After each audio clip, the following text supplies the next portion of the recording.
So today I'm sitting down with Dr. Dan Rosenfeld, psychologist, dating coach, and the author of The Confidence Equation. What I love about his book is that he doesn't teach confidence as something performative. He teaches it as something built from self-understanding, resilience, and honesty. And his own personal story is a huge part of that. So Dr. Dan Rosenfeld, welcome to Cake for Dinner. Thank you. Thank you for having me here. Yes, here is Awesome. the confidence equation book. Yeah, and I have it somewhere here. Yeah, I have it All here too. right. And Wonderful. I will also link it in the show notes so people can buy it after or order it. I guess like before we even really get into the book, you do talk a lot about your own personal story, and I find it to be very powerful. How did growing up with cerebral palsy shape the way you really understood confidence early on?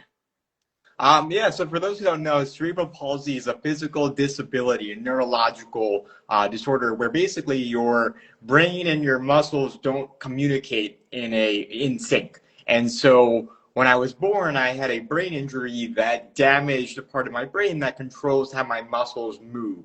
And so that's a permanent lifelong disability. And so growing up, I had to go to physical therapy, occupational therapy, speech therapy, all kinds of rehabilitative things to basically learn how to walk and talk and just live an independent, functional life. And so I think that confidence is the belief in yourself to do things and to be yourself fully. And so when you have a physical disability or any severe barrier growing up, it naturally limits your feeling of capability, and Mhm. it reduces your feeling of being able to do things like the people around you. And so I think for me it was being able to build the belief in myself despite the world around me saying you can't do things the way other people can. And so it was learning the power of adaptation and being my own person and not looking to follow what others are doing necessarily. So forming that sense of my own individuality and who I am, not following others, and being able to adapt to situations and find my own way of doing things. How do you think that your parents impacted that? How did they parent in I guess a lot of my listeners are moms. So if a mom has a child with either that diagnosis or something similar, how do you think parenting shows up in that? Yeah, definitely.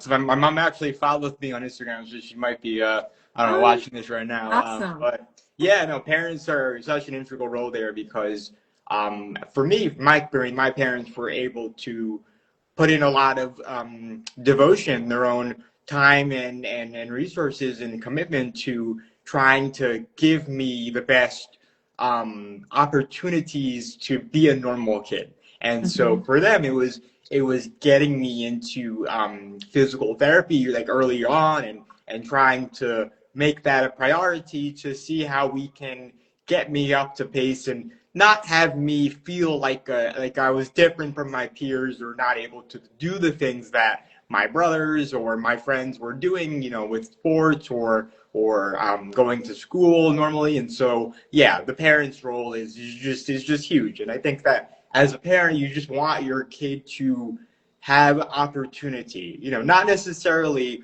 let's say for me, live a normal life because that wouldn't be within the realm of reality, but just to have the opportunity to choose the kind of life you want to live. I love that.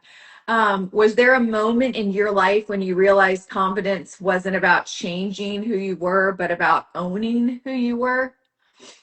Um, yeah, for me, so one thing is, so I've played professional table tennis for a while, and so um, that's a barrier because table tennis, it's very physically demanding, fine motor demanding.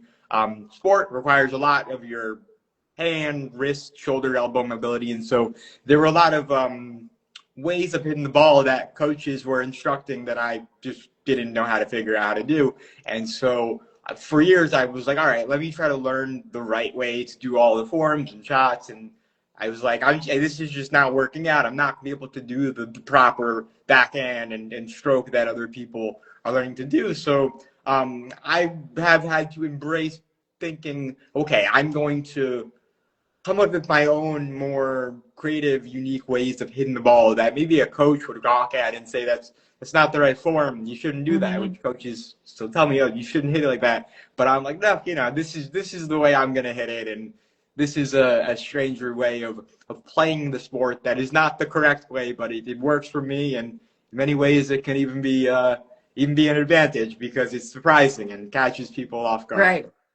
Do you think your grit and tenacity was a result of having cerebral palsy and needing to navigate that life, or do you think the grit and tenacity came first? Like, do you think Um, that's just who you are, or did you develop that as a result, if you had to say?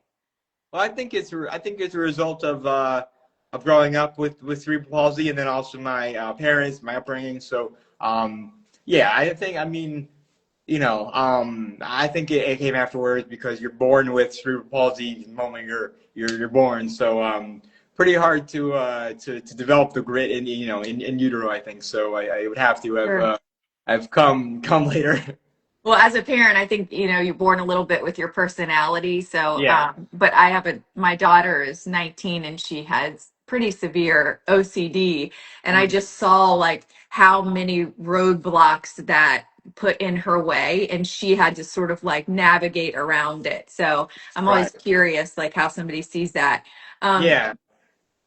your Yeah, I book, think with personality psychology, I would imagine your physiological predispositions to certain personality traits like introverted yes, extroversion or traits like OCD have a strong physiological foundation, those personality and then clinical symptoms. And so I think those things have a big you're born with, but then also things like mindset are more are elements of personality that form throughout your lifestyle. So I think you would have predispositions, but it's an interaction with your yeah. biology and your environment for sure. It's like epigenetics, I guess they Yeah. said, right? Your book argues that confidence isn't about becoming more extroverted. What do most people still get wrong about where confidence actually comes from? Well, I think there's a common notion that if you're that being confident is being big, loud, outgoing. We think of like Tony Robbins, for example. He's this like giant 6'7" booming voice, loud, command a stage, big presence, and can do that for hours and hours. And so I think there's an idea of confidence as outgoing and having Right. a big performative element of being a showman or something. And so that's the notion that the book goes against, where instead of saying that confidence is this external thing, I think that confidence is internal. It's not external. It's not how you behave. It's how you think and feel inside. And so Mm, confidence is the ability to express yourself and pursue whatever goals you have in life without doubting yourself. That's just what confidence is. It's just self-expression and pursuing your goals without stopping yourself from doing that. So it's just the absence of self-doubt. That's all confidence is. It's just being able right. to accept yourself and not doubt yourself. Yeah. What a journey that is for most people, right? Yeah. Um, so you talk about strategic vulnerability. I really want to dig into that. What does that actually look like in real life, especially for someone who's afraid of being judged? Strategic vulnerability is the balance of openness and hiding yourself. So basically, Mhm. if you are too open with other people and you meet somebody for the first time and you're just sharing your trauma and you're sharing your life story and you're rambling at them and trauma dumping and you're just going at it, or let's say you're dating and you just choose these very toxic, horrible people and you let them know all your secrets and they use it against you, and basically you have no screen or filter of who is safe, when is appropriate to open up. That's one end of this continuum. The other end of the continuum, when you're not open enough, is when you're afraid of any vulnerability, intimacy, and you're closed off from the world, and you don't trust people at all, and you don't really have any really close, meaningful connections because you're never being open with people. And so the idea of the vulnerability, strategic vulnerability, is that you have to learn throughout your life where's the middle ground that's healthy. And so Mhm. if you have a tendency to be too closed off, how can you work on opening up more in a way that feels safe? If you have a tendency to be too open with people and not, selective enough with the setting and place you're being open, well, how can you learn how to hold a little bit that back until later when it's an appropriate time to open up with people? And how can you protect yourself from unsafe, untrustworthy people? You have to get to know people and get to know an environment before you're very open to the point that you're, sharing a lot of your inner world in a way that could make you vulnerable to the way they're going to react or treat you or use that information. So that's what it is. It comes down to knowing how to use vulnerability in a way that serves you and protects you and enhances your connections with others rather than a way that makes you open to getting hurt. Is also a little bit of the idea behind that, that you like in an effort to become confident, you have to sort of be vulnerable, let people see you a little bit and like kind of try that on.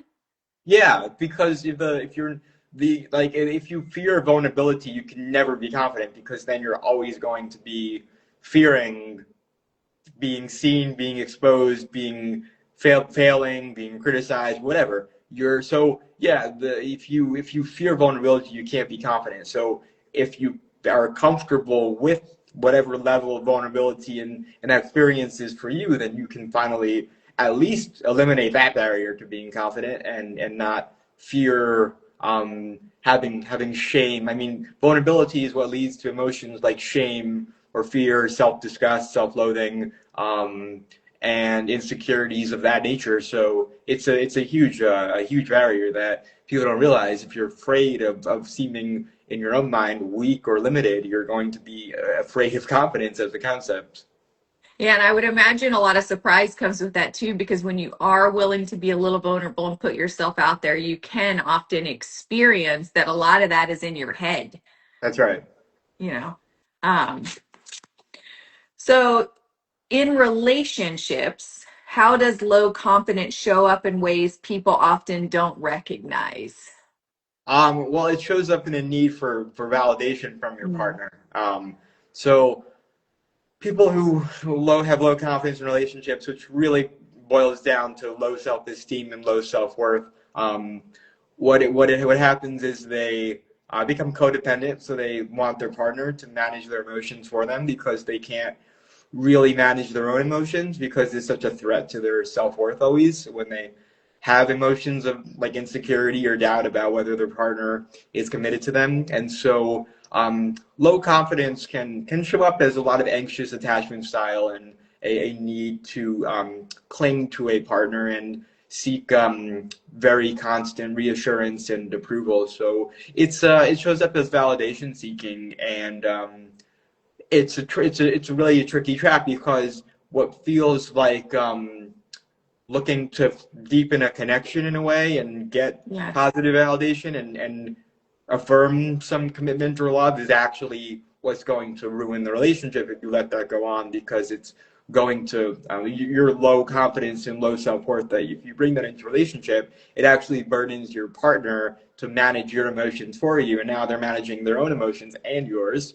and so that's what is going to lead them to resent the relationship, to not feel as though they're getting support, and for them to ultimately be very unhappy in that relationship. And so the less confidence that one partner has, the more the other has to try to compensate for, and you can't ever do that. You can't ever uh, manage somebody else's self-esteem for them. They have to do that, otherwise it's just not going to work. It's also interesting, like how and when you choose a partner, because if you choose a partner prior to doing this work and you go into a relationship with low self esteem, the odds of you choosing someone or the possibility of you choosing someone who is attracted to you because you have low self esteem, like, somebody who wants to be the showman, or, it's just interesting how the dynamics of two people come together. Right. Yeah, well, people with low self-esteem often attract partners who have a facade of high self-esteem and are actually insecure inside. Right. So you have a lot of people who have low self-esteem who attract partners who are more narcissistic, and so they Mm. will seem to be confident and have a high self-esteem, but they're actually just overcompensating for their deep inner insecurities and trying to manipulate others and create this facade of being so dominant and foolproof to the world. And so it's really low self worth is a really big threat to finding a good relationship. It will unless you're able to manage it, it will just wreck like every part of your relationship.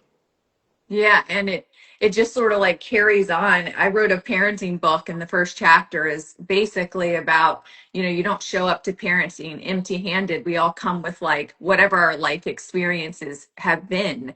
So if Yeah, you come to parenting with low self-esteem, low self-worth, you're certainly, whether you want to or not, you're certainly going to pass that down. So it impacts right. your partner, it would impact your kids. Um, it's a really tough thing. Exactly. Yeah, it's the same thing with parenting as a relationship. If a parent has low self-worth, they're going to engage in behaviors, whether they're aware or not, that's going to put the pressure on their kids to basically manage their self-worth for them. And now the Hmm. kids are either going to grow up extremely avoidant and closed off and not wanting to deal with anybody else's emotions ever again, or they're going to develop a strong people-pleasing tendency and not have any self-control of their own emotions and just look to soothe others and abandon themselves all the time. It's going to go either way. Yeah. Hmm.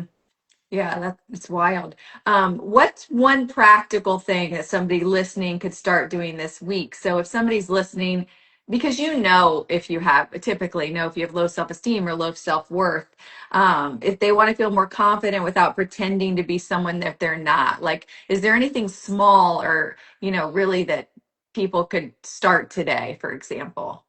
Um, I would say a huge thing, no matter what you're experiencing, is practicing some form of meditation or mindfulness Mm. is how you stop a lot of those thoughts from really affecting the way you are acting and feeling. I think that's the most important thing is if you want to be more confident, you really should try to develop some, even 5 minutes a day, even going for a short just walk every day, playing a sport that you like and trying to not get distracted and get immersed in that. Anything you can do to just work on having a grounded presence in the moment and not having your brain be distracted by constant other noise and distractions is really important because whenever you have a self doubt or any insecurities and you're trying to do something, you're trying to be with somebody, those are just distractions from the moment that you have, and you don't really need to do anything to build up your confidence. You just have to get rid of these noises that are telling you to doubt yourself, and confidence just comes naturally from eliminating the self doubt. It's like the baseline state that we have. So build the awareness of what are the doubts you have about yourself and insecurities, and as many of those you can try to quiet down and find ways to understand why they exist and why they might not be accurate, why they might be products of other people's voices that you've come to internalize as your own. Mm. That's the best way to start. Do you have any specific daily practice or anything that you do? Yeah, I meditate every day. I try to go for, I mean, my biggest thing is I try to go for 2 or 3 walks every day. And those are always like silent walks, just silent walks, no music or podcast. You just go for the walk and just let your mind wander, let your mind be, let your mind attune to the environment. And I think that's the most healing thing, like, is just to give yourself the opportunity every day, because you don't need to sit and meditate just to go out for a walk. It could be 5 minutes or it could be 2 hours, just get out there, walk, move your body however you can, and like give your mind at least a few minutes without a constant phone or screen or person in your face all the time. That's giving yourself that time to like build that awareness without the distractions is such an important muscle to work on. Do you so when you're doing stuff like that, because I like the concept of not working so hard on building confidence, but working more on centering yourself and quieting the negative stuff. Are there any specific tools that you write about in the book or that you use to quiet those particular negative thoughts? Like, is it CBT or Um, No, the book doesn't really go into any like psycho clinical approaches like of that nature. It's more about the book is in particular just about like understanding where do these self doubts come from I'm and how from. can you Mhm. understand where they come from and find alternative ways to approach that. So it's a light CBD CBT approach in that nature. But yeah, I would say it's just building the self awareness of understanding where are these thoughts and things coming from and how can you ultimately make a list of all of these reasons of why you might not be as confident or might be having more self-doubt than you'd like and understanding that these reasons you're having these self-doubts are not always as valid as they seem in your head and so Right. it's building that awareness building the awareness and understanding why is it so complicated to feel confident in yourself and making it a more simplified clear process of seeing that this doesn't have to be such a complicated feeling and you can find out these main reasons of why you might be doubting yourself a lot and they go back years and years these thoughts. Right. Yeah, and everybody sort of, I think, as an adult, you're usually in touch with what they are if you take the time, I think, to sit with them. Somebody says confidence is a process of strength patterns. Let's see here. What's your favorite part of the book? Oh, that's a great question. My favorite part of the book is twofold. It's the introduction of the book is just like 4 or 5 pages of my the personal life story, and Mhm. so that's my personal favorite. But then, as far as the chapter, I love chapter five. Chapter five is how do you build resilience in the face of doubt, and Cool. so chapter five is all about when other people doubt you, they doubt your ability, they doubt your potential, they doubt your work ethic, they doubt your character whatever they're doubting, how do you not let their doubts become your own doubts about yourself? And so that's a big one. That chapter is all about saying, like, a lot of the doubts we have about ourselves, they come from doubts that other people have given us.